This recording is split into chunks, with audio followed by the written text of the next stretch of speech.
Résumé de l'épisode précédent. Lucas a évité un PSE puis une rupture conventionnelle collective grâce au conseil de Christian, dirigeant de Sextant Expertise. Mais Madame Pichard, l'employeuse de Lucas, souhaite désormais le licencier.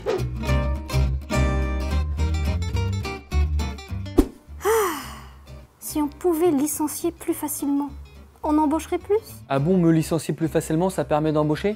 Il y a une étude de l'INSEE qui vient de sortir sur les freins à l'embauche. Et les patrons, en fait, ce qu'ils citent en premier, c'est d'une part les incertitudes qu'ils peuvent avoir sur leur carnet de commandes, ensuite les difficultés à recruter de la main-d'œuvre qualifiée, mais par contre, tout ce qui est rigidité du code du travail, à 80% des cas, ils ne le citent même pas. Ah bon?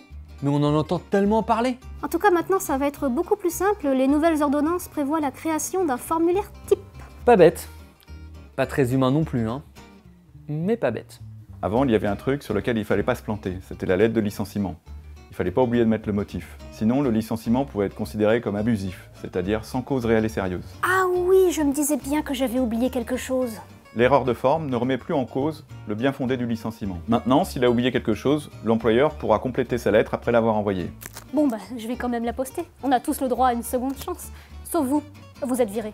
Eh mais ça va pas se passer comme ça, je vais au prud'homme moi. Et puis si je touche une grosse indemnité, bah vous allez y réfléchir à 2 fois la prochaine fois. Déjà, depuis la réforme précédente, les saisines au prud'homme ont été divisées par 2. Et ça va sûrement continuer parce que les salariés sont découragés par la longueur des procédures, et ceci pour des montants de plus en plus faibles. Parce qu'en plus, les montants ils vont diminuer, c'est ça? Par exemple, pour un salarié de moins de 5 ans d'ancienneté, l'indemnité maximum, elle est inférieure au minimum d'avant. Donc au maximum, je vais toucher le minimum d'avant. Vous êtes un râleur, vous. C'est bien les Français, ça. Disons que j'ai l'impression de me faire avoir. Puis bah maintenant, faut que je trouve un nouveau boulot.